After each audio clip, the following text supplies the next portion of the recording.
Hello everyone, नमस्कार। Welcome to SK Patel एस academy. Chhattisgarh लोक कला और संस्कृति की क्लास में मैं बीके पटेल आप लोगों का फिर से वेलकम करता हूं। पिछले क्लास से हमने लोक कला और संस्कृति के अंतर्गत लोकगीत का प्रारंभ जो है वो आपका किया हुआ है, जिसके अंतर्गत हमने पिछले क्लास में 3 प्रमुख लोकगीत पंडवानी, पंथी और ददरिया गीत का अध्ययन किया।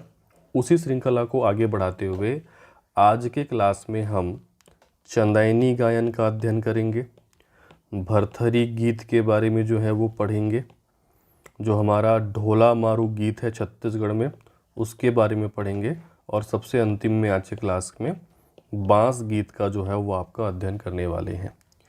चाहे चंदैनी गीत हो, चाहे भरथरी हो, चाहे ढोला मारू हो, चाहे बांस गीत हो, इनमें कॉमन विशेषता ये है बेटा कि ये जो लोकगीत हैं, ये लोकगीत किसी न किसी कहानी पर आधारित हैं, किसी न किसी गाथा पर आधारित हैं। तो छत्तीसगढ़ के ग्रामीण क्षेत्रों में, छत्तीसगढ़ के ग्रामीण अंचलों में ये जो आपकी कहानियाँ हैं, ये एक लोक गाथा के रूप में भी प्रचलित है। साथ ही साथ इसका गीतमय रूप में प्रस्तुति करना या इसको गायन के माध्यम से प्रस्तुत करना लोकगीत जो है वो आपका कहलाता है। ठीक है। साथ ही साथ छत्तीसगढ़ कला और संस्कृति की ये जो क्लासेस हैं, आपको बता दें कि ये छत्तीसगढ़ पीएससी प्री के साथ साथ मेंस में भी उतनी ही उपयोगी हैं। इनको आप लिख भी सकते हैं वहाँ पे। साथ ही साथ व्यापम के सभी एग्ज़ाम के लिए ये आपका उपयोगी हैं। तो चलिए बिना देर किए आज की क्लास हम आरंभ करते हैं, और सबसे पहले हम बात कर लेते हैं चंदैनी गीत के बारे में, या चंदैनी जो है वो आपके गायन के बारे में। सबसे पहले यहाँ पे लिखा हुआ है कि चंदैनी जो है वो एक आपका प्रेम गाथा है। तो इसको आपको समझना है कि किस प्रकार से चंदैनी जो है वो आपका एक प्रेम गाथा है। छत्तीसगढ़ में जो आपका आरंग क्षेत्र है, ठीक है, मैप आपने पढ़ा हुआ है, आरंग आप जानते हैं रायपुर जिले के अंतर्गत आता है। तो छत्तीसगढ़ में आरंग क्षेत्र के प्रेमी प्रेमिकाओं की एक प्रेम गाथा है आपकी चंदैनी। ठीक है। कौन कौन से प्रेमी प्रेमिकाओं की प्रेम गाथा है? तो आपको 2 नाम याद रखना है बेटा। एक नाम याद रखना है लोरिक, ठीक है, और प्रेमिका का नाम याद रखना है चंदा। तो लोरिक ये एक जो है वास्तविक चित्र नहीं है, आपको समझाने के लिए चित्र जो है वो आपका बताया गया है। तो लोरिक और चंदा की त्याग भरी प्रेम कहानी का गीत के रूप में प्रस्तुतिकरण ही क्या कहलाता है? लोरिक चंदा जो है वो आपका लोकगीत के रूप में जाना जाता है। ठीक है। अब देखिए, ये जो आपका लोरिक और चंदा है, इनके क्षेत्र के बारे में भी आपको जानना है। ठीक है। अगर हम देखें तो आपको याद रखना है कि जो आपका आरंग है, इस आरंग का प्राचीन नाम था गढ़गौरा।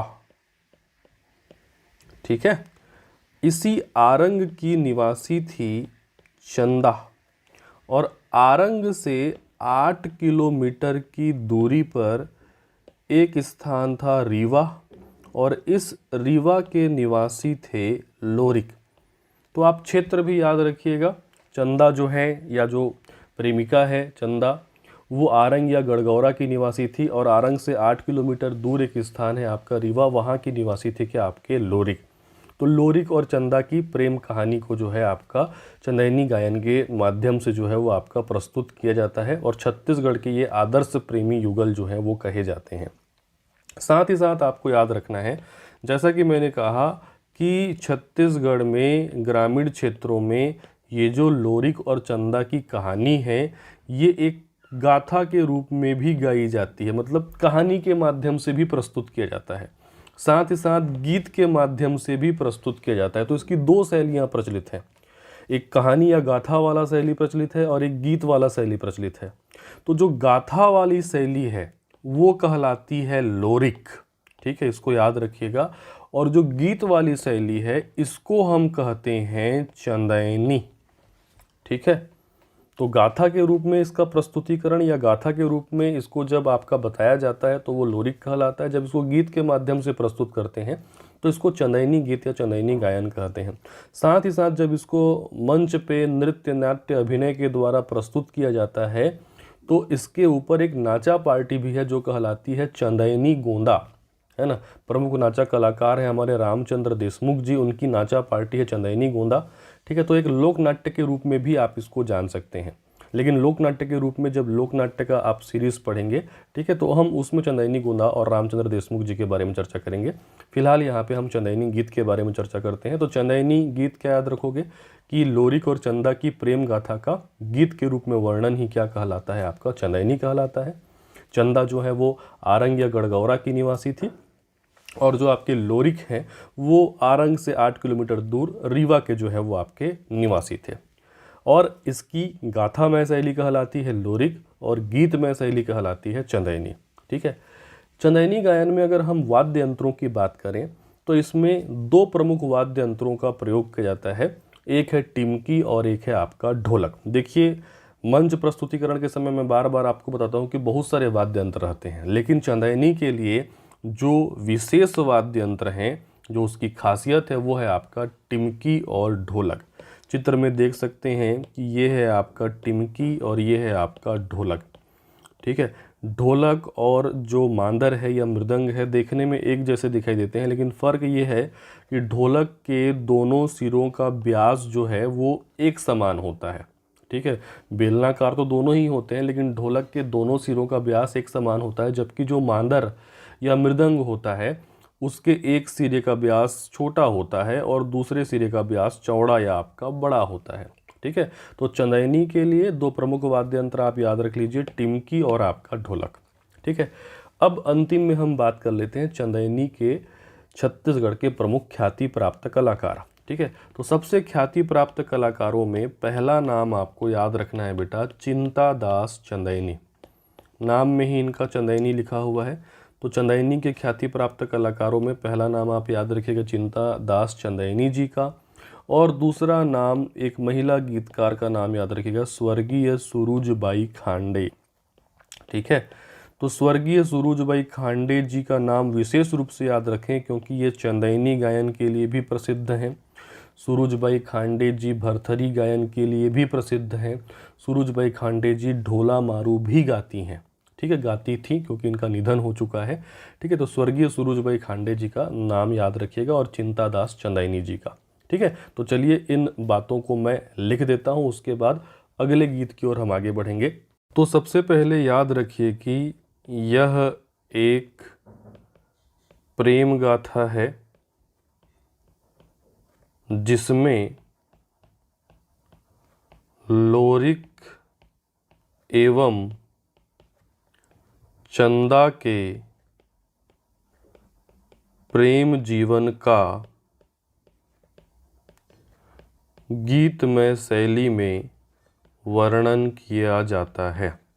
ठीक है, लोरिक और चंदा के प्रेम जीवन का गीतमय शैली में वर्णन किया जाता है। साथ ही साथ आप क्षेत्र भी इसमें याद रखिएगा कि जो प्रेमिका चंदा थी ये कहाँ की निवासी थी, आरंग की निवासी।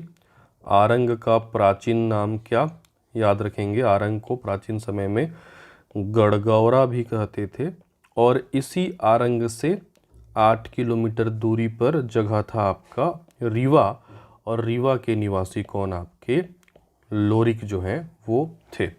और इस लोरिक और चंदा को छत्तीसगढ़ का आदर्श प्रेमी युगल भी कहते हैं, तो ये भी याद रखिएगा, इन्हें छत्तीसगढ़ का आदर्श प्रेमी युगल भी कहा जाता है। ठीक है, छत्तीसगढ़ के आदर्श प्रेमी युगल कौन कहलाते हैं, लोरिक चंदा।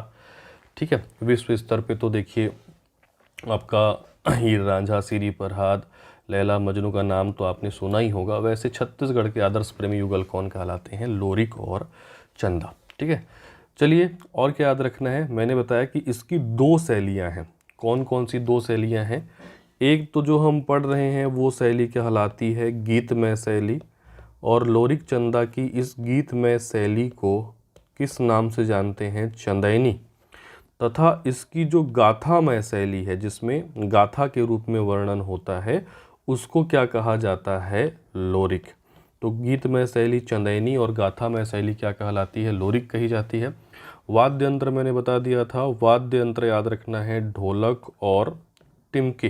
ठीक है, प्रमुख कलाकार में चिंतादास चंदैनी जी का नाम याद रखिए और स्वर्गीय सुरुजबाई खांडे जी का नाम। ठीक है, तो तो चिंतादास चंदैनी और सूरजबाई खांडे। तो इतनी बातें आपको चंदैनी गायन के बारे में याद रखनी है। चलिए आगे बढ़ते हैं, और चंदैनी के बाद हमारा अगला जो लोकगीत है वो है आपका भरथरी। ठीक है, देखिए भरथरी भी एक प्रेम गाथा है।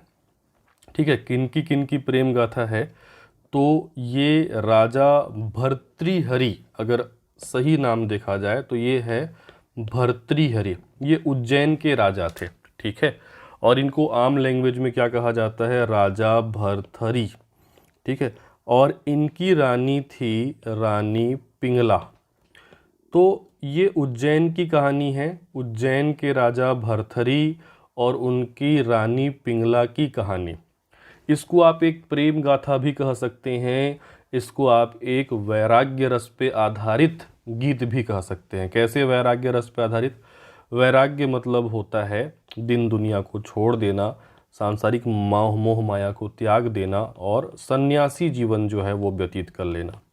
ठीक है, इसमें ये कहानी जो है आपका सुनने को मिलती है कि जो उज्जैन के राजा भर्तृहरि थे, उनकी पत्नी या रानी थी रानी पिंगला। ये रानी पिंगला किसी अन्य पुरुष से प्रेम करने लग जाती हैं और इससे काफ़ी आहत होते हैं राजा भर्तृहरि, और राज का छोड़ करके वो जो है आपका संन्यास धारण कर लेते हैं, वो जो है आपका वैरागी जो है बन जाते हैं। तो राजा भर्तृहरि के इसी प्रकार वैरागी होने की जो कहानी है, इस कहानी का गीतमय रूप में जो वर्णन किया जाता है वही क्या कहलाता है, भर्तृहरि। ठीक है, भर्तृहरि गायक में जो गीतकार होता है वो स्वयं को योगी कहता है। ठीक है, पहले भर्तृहरि को जो है आपका किसी एक व्यक्ति के द्वारा एक वाद्य यंत्र जिसको खंजरी कहा जाता है, तो खंजरी पकड़ के बजाते थे। खंजरी क्या होता है मैं आपको दिखा दे रहा हूँ, ये वाद्य यंत्र आपने ज़रूर देखा होगा। ठीक है, तो पहले एक व्यक्ति के द्वारा खंजरी पकड़ करके या खंजरी बजाते हुए ठीक इस भर्तृहरि गीत को गाया जाता था। लेकिन वर्तमान में चूँकि आपका वाद्य यंत्रों का विकास होता गया, तो भर्तृहरि में जो है मुख्य रूप से सारंगी और इकतारा का प्रयोग होता है। ठीक है, सारंगी और इकतारा क्या होते हैं ये भी मैं आपको बता दे रहा हूँ। ये जो आप इमेज में देख पा रहे हैं ये है आपका सारंगी। ठीक है, खास करके राजस्थान क्षेत्र में ये ज़्यादा प्रचलित है।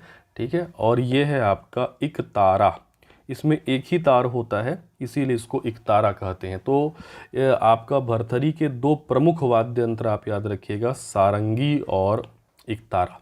ठीक है, साथ ही साथ छत्तीसगढ़ में जो आपका भर्तृहरि गायन है, ठीक है, इस भर्तृहरि गायन में पंथी प्रभाव देखने को मिलता है। अब पंथी प्रभाव क्या होता है? पहले पंथी मैंने पिछले लोकगीत में आपको पढ़ाया हुआ है पिछले क्लास में कि पंथी जो है यह एक नृत्य है, यह एक गीत है जो प्रदेश के किस समाज में प्रचलित है, सतनामी समाज में प्रचलित है या सतनाम पंथ में प्रचलित है। तो सतनाम पंथ से रिलेटेड है क्या आपका पंथी, और भर्तृहरि में जगह जगह पे सतनाम शब्द का उल्लेख मिलता है। ठीक है, छत्तीसगढ़ की भर्तृहरि में जगह जगह किस शब्द का उल्लेख मिलता है, सतनाम शब्द का उल्लेख मिलता है। इसीलिए छत्तीसगढ़ के भर्तृहरि में किसका प्रभाव दिखाई देता है, तो पंथी का प्रभाव दिखाई देता है। तो इसी पंथी प्रभाव के कारण छत्तीसगढ़ की भर्तृहरि की एक अलग जो है आपका विशिष्ट पहचान है। अब हम बात करें भर्तृहरि प्रमुख कलाकार के बारे में, तो भर्तृहरि कलाकार जो हैं या थीं स्वर्गीय सूरजबाई खांडे जी। ठीक है, सूरजबाई खांडे जी जैसा मैंने आपको बताया चंदैनी भी गाती थीं, भर्तृहरि के भी विख्यात कलाकार थे। ठीक है, साथ ही साथ आपका ढोला मारू के, आप इनका भर्तृहरि गायन, इनका चंदैनी गायन, इनका आपका ढोला मारू गायन जो है हमारे आपका एप्लीकेशन की प्लेलिस्ट में जाकर के देख सकते हैं। लाइव इनकी प्रस्तुति जो है आप देख सकते हैं। ठीक है, तो भर्तृहरि के बारे में इतनी बातें आपको याद रखनी है बेटा कि ये उज्जैन के राजा भर्तृहरि और रानी पिंगला की कहानी है या उनकी प्रेम गाथा है, और अपनी पत्नी से आहत होकर के, क्योंकि उनकी पत्नी उनकी रानी किसी और पुरुष से प्रेम करने लगती हैं। राजा भर्तरी जो है वो एक सन्यासी या वैराग्य का जीवन जो है व्यतीत करते हैं, तो इस वैरागी जीवन का वर्णन भी इसमें देखने को मिलता है। और छत्तीसगढ़ की भर्तरी में पंथी प्रभाव देखने को मिलता है, क्योंकि कई जगह सतनाम शब्द का यहाँ पे उल्लेख किया गया है। वाद्य यंत्र दो याद रखिएगा, कौन कौन सा वाद्य यंत्र, सारंगी और एकतारा। और सबसे प्रमुख कलाकार स्वर्गीय सूरजबाई खांडे जी ख्याति प्राप्त कलाकार हैं। तो प्रमुख बातों को यहाँ पे लिख देता हूँ, फिर अगले लोकगीत की ओर हम आगे बढ़ेंगे। याद रखेंगे कि इस लोकगीत में उज्जैन के राजा भर्तरी एवं रानी पिंगला, उज्जैन के राजा भर्तरी एवं रानी पिंगला की प्रेम गाथा तथा राजा भर्तरी के वैरागी या सन्यासी जीवन का वर्णन किया जाता है ना। भर्तरी को आप ऐसा भी बोल सकते हैं कि ये वैराग्य रस पे आधारित है ना, वैराग्य रस पे आधारित क्या है, लोकगीत है। पंथी प्रभाव याद रखिएगा कि छत्तीसगढ़ की भर्तरी में जगह जगह सतनाम का उल्लेख मिलता है, जगह जगह सतनाम का उल्लेख मिलता है। ठीक है, इसीलिए इसमें कौन सा प्रभाव दिखाई देता है, पंथी प्रभाव जो है वो आपका दिखाई देता है। वाद्य यंत्र मुख्य रूप से याद रखिएगा सारंगी और एकतारा। भर्तरी के दो प्रमुख वाद्य यंत्र याद रखेंगे, सारंगी और एकतारा। और प्रमुख कलाकार जो है याद रखेंगे स्वर्गीय सूरजबाई खांडे जी।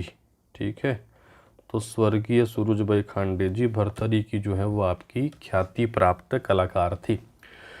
इतनी बातें आपको भर्तरी लोकगीत के बारे में याद रखनी है। चलिए आगे बढ़ते हैं, और भर्तरी के बाद हमारा नेक्स्ट जो लोकगीत है वो है आपका ढोला मारू। ढोला मारू भी एक प्रेम गाथा है। ठीक है, समानता इसीलिए मैंने शुरू में कहा था कि चंदैनी, भर्तरी, ढोला मारू में प्रेम गाथाओं की समानता है। ठीक है, अब ढोला मारू की अगर बात की जाए तो याद रखेंगे बेटा कि ढोला मारू मूलतः जो है वो राजस्थान की लोक गाथा है। ठीक है, राजस्थान में देखिए ये दो राजा रानियों की प्रेम गाथा है, जिसमें से जो राजा थे उनका नाम था ढोला और जो रानी थी उनका नाम था मारू। ठीक है, राजा का नाम क्या था आपका ढोला और रानी का नाम क्या था आपका मारू। ढोला जो हैं ये राजस्थान के नरवर नामक क्षेत्र के राजकुमार थे, और जो मारू हैं ये राजस्थान के पुंगल देश या पुंगल क्षेत्र की जो है वो आपकी राजकुमारी थी। ठीक है, तो क्षेत्र भी याद रखिएगा। मतलब सबसे पहले आपको याद रखना है कि ढोला मारू मूलतः राजस्थान की लोक गाथा है, जिसका छत्तीसगढ़ी रूप में गायन क्या कहलाता है, ढोला मारू। ठीक है, राजस्थान में ये बहुत प्रचलित है। तो राजस्थान क्षेत्र के नरवर के राजकुमार थे कौन आपके ढोला, और पुंगल क्षेत्र की राजकुमारी थी कौन आपका मारू। एक्चुअल में अगर ढोला मारू के इतिहास में जाया जाए तो थोड़ा मैं आपको समझा देता हूँ कि राजस्थान में 11वीं शताब्दी में, ठीक है, या 11वीं सदी में आपका दोहा पर आधारित एक काव्य लिखा गया था, मतलब दोहा था ये। उस काव्य का नाम था ढोला मारू रा दूहा। राजस्थानी भाषा में है ये, ढोला मारू रा दूहा, अर्थात ढोला मारू का दोहा। ठीक है, तो ये ढोला मारू का दोहा जो है वो 11वीं शताब्दी में जो है आपका एक दोहे के रूप में जो है इनकी कहानी जो है लिखी गई थी।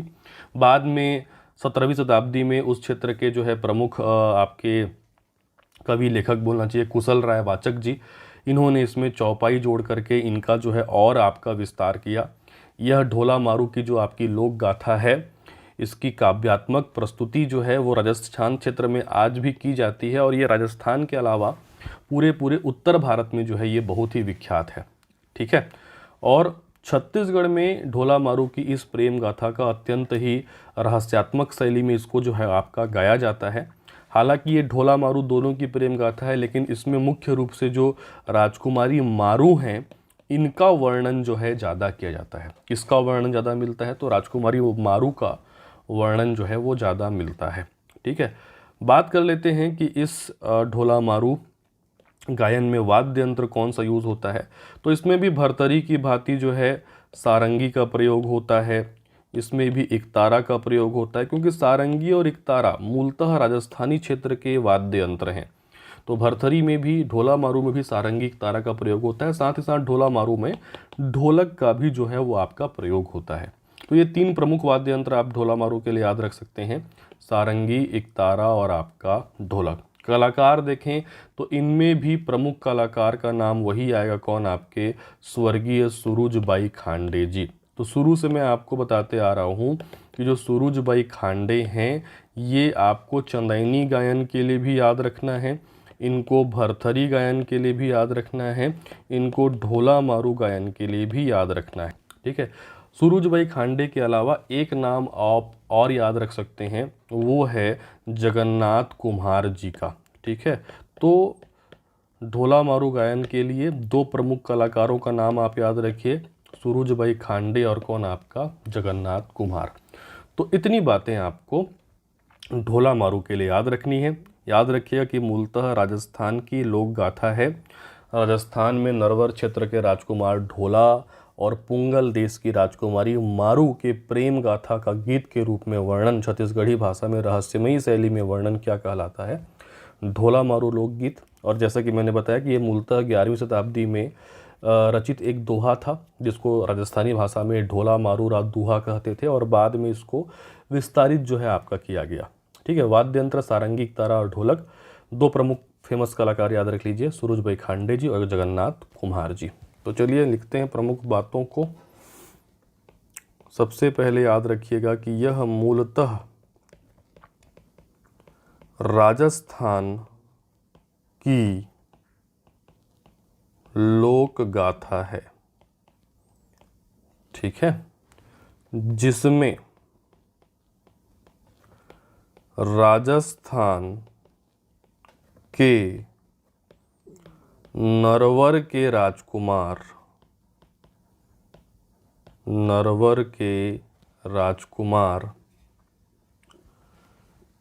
ढोला तथा पुंगल क्षेत्र की राजकुमारी मारू, है ना, नरवर के राजकुमार ढोला और पुंगल की राजकुमारी मारू की प्रेम गाथा का गीत के रूप में या गीतमय शैली में वर्णन किया जाता है। साथ ही आप ये भी याद रखिएगा, इसमें मारू का वर्णन, मतलब जो रानी है ना, प्रेमिका है, मारू जो है आपका, उनका वर्णन जो है ज़्यादा किया जाता है। ठीक है, वाद्य यंत्र याद रखिएगा, सारंगी, एकतारा, ढोलक, ये प्रमुख जो है आपके वाद्य यंत्र हैं। प्रमुख कलाकार आप याद रखेंगे, सुरुजबाई खांडे और जगन्नाथ कुम्हार,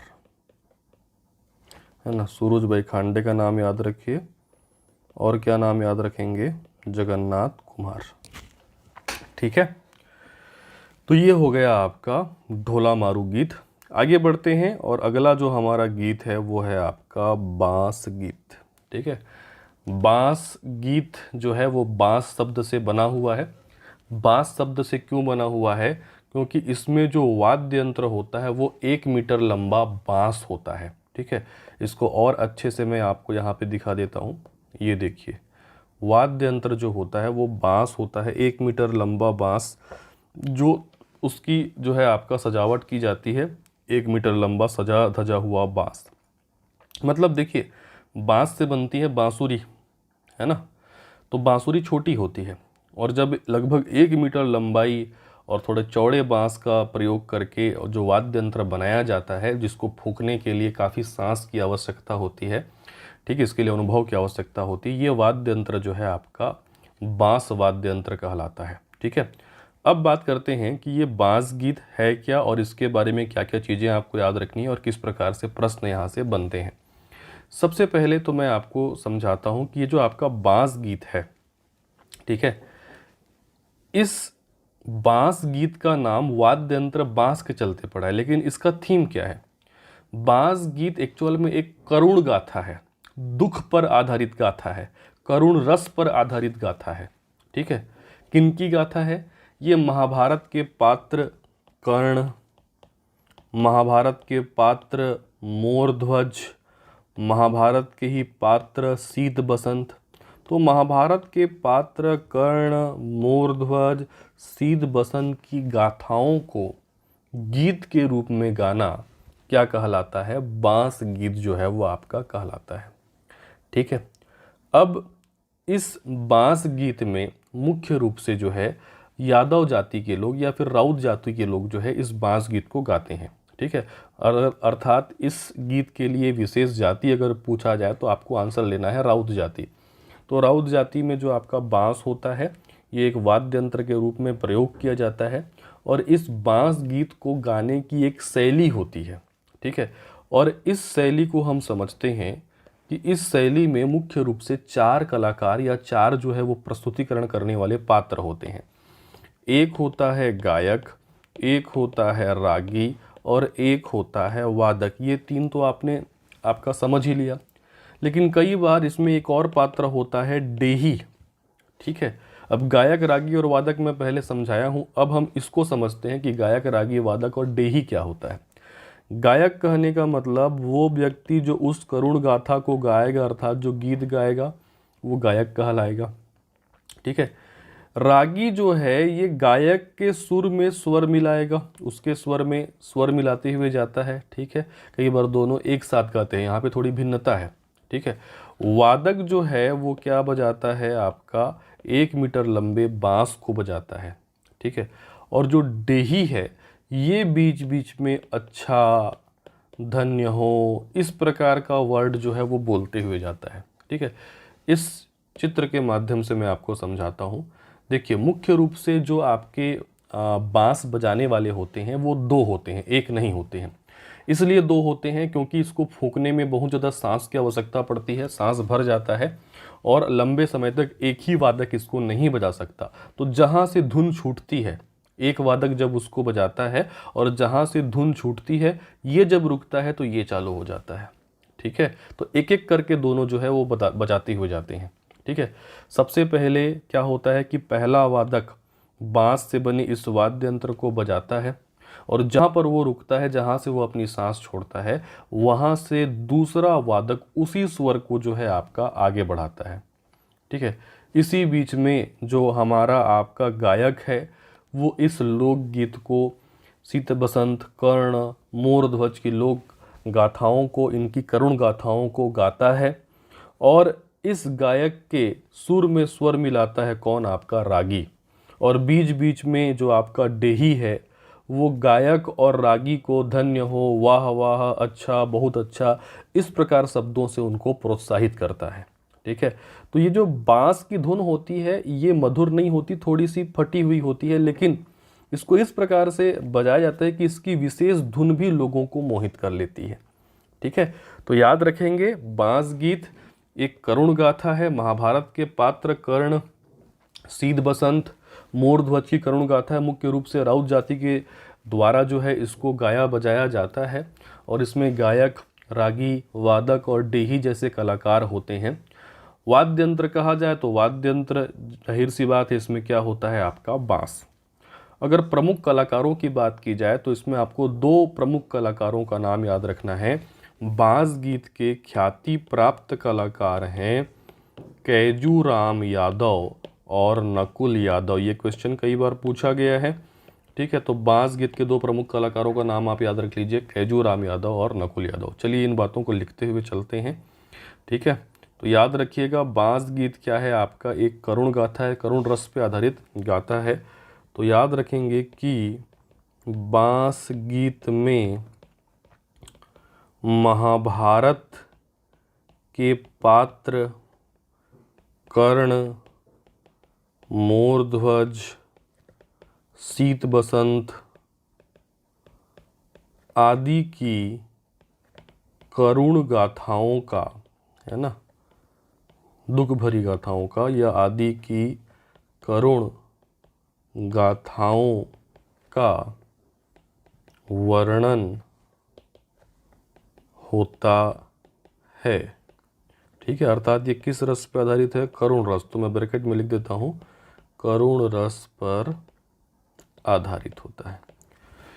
तो प्रस्तुतिकरण वाले पात्र में 4 पात्र आप याद रखिएगा। यहाँ पे गायक याद रखिए, रागी याद रख लीजिए, फिर इसमें एक मैंने नया पात्र आपको बताया डेही याद रख लीजिए, और वादक याद रख लीजिए। ठीक है, अगर हम इनके कार्य देखें तो गायक जो है गाथा को गाने वाला, है ना, गाथाओं को गाने वाला क्या है आपका गायक। रागी कौन है, तो गायक के स्वर में स्वर मिलाने वाला या गायक के स्वर में साथ देने वाला क्या कहलाता है, रागी।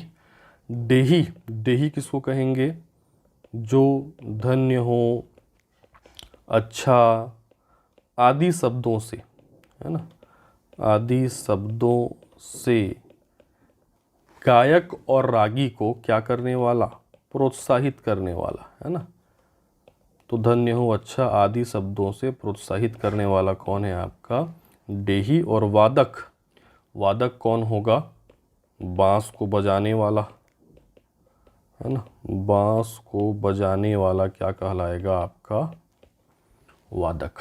ठीक है, अगर हम देखें किस जाति में प्रचलित है, तो आपको याद रखना है प्रदेश की राउत जाति में, साथ ही साथ अहीर जाति भी आपका मिलता है, लेकिन राउत जाति का नाम आप याद रखिएगा, राउत जाति में मुख्य रूप से ये प्रचलित है।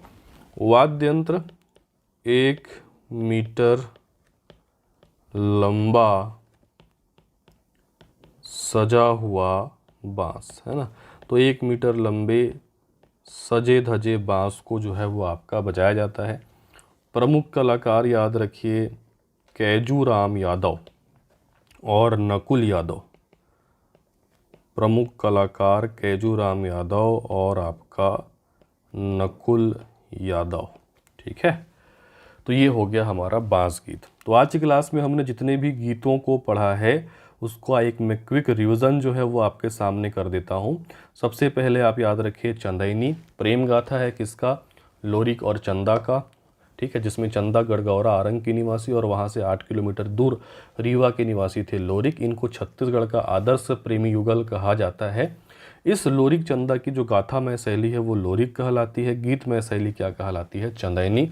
ढोलक और टिमकी इसके प्रमुख वाद्य यंत्र हैं। प्रमुख कलाकार याद रखिएगा चिंतादास चंदैनी और सूरजबाई खांडे जी, स्वर्गीय सूरजबाई खांडे जी। भरथरी, ये उज्जैन के राजा भरथरी और रानी पिंगला, है ना, उनकी प्रेम गाथा बोल सकते हैं, या राजा भरथरी के वैराग्य या सन्यासी जीवन पर आधारित जो है आपका लोक गाथा है। छत्तीसगढ़ में इसमें पंथी प्रभाव देखने को मिलता है, क्योंकि जगह जगह पे सतनाम शब्द का उल्लेख जो है वो आपका मिलता है, इसलिए छत्तीसगढ़ में ये शैली जो है विशिष्ट है। वाद्य यंत्र है सारंगी और इकतारा। प्रमुख कलाकार हैं भरथरी गायन की स्वर्गीय सूरजबाई खांडे जी। ढोला मारू मूलतः राजस्थान की लोक गाथा, जिसमें नरवर के राजकुमार ढोला और पुंगल की राजकुमारी मारू की प्रेम गाथा का वर्णन जो है वो आपका मिलता है। सारंगी, इकतारा, ढोलक इसमें प्रमुख वाद्य यंत्र हैं और इसकी भी प्रमुख कलाकार हैं स्वर्गीय सूरजबाई खांडे। साथ ही साथ जगन्नाथ कुम्हार जी का नाम याद रखिएगा। बांस गीत मुख्यतः राउत जाति में प्रचलित है और यह एक करुण रस पे आधारित लोकगीत है, जिसमें कर्ण, मोरध्वज, शीत बसंत की करुण गाथाओं का वर्णन किया जाता है। बांस को बजाने वाला वादक होता है, गीत गाने वाला गायक होता है। मुख्य रूप से वादक जो होते हैं, बांस बजाने वाले 2 होते हैं, ये भी याद रखिएगा। ठीक है, गायक के स्वर में साथ देने वाला यहाँ पे रागी कहलाता है, और गायक और रागी को अच्छा, धन्य हो, ठीक इस प्रकार के शब्दों से उत्साहित करने वाला, प्रोत्साहित करने वाला क्या कहलाता है? डेही कहलाता है। 1 मीटर लंबा बांस का इसमें वाद्य यंत्र जो है वो आपका बनाया जाता है, जिसको आपका पीतल से या फिर घुंघरुओं से, आपका विभिन्न प्रकार के सजावटी वस्तुओं से सजाया जाता है। प्रमुख कलाकारों में याद रखिए नाम कैजूराम यादव और आपका नकुल यादव। ठीक है, तो आज की क्लास में हमने इस प्रकार छत्तीसगढ़ के 4 प्रमुख लोकगीतों का और अध्ययन किया। इसके अलावा छत्तीसगढ़ में बच्चों से संबंधित, विवाह से संबंधित, कुछ पर्व त्योहारों से संबंधित और भी लोकगीत हैं जिसको हम अगली क्लास में कवर करेंगे। तो आज की क्लास में इतना ही, मिलते हैं अगली क्लास में। धन्यवाद, थैंक यू।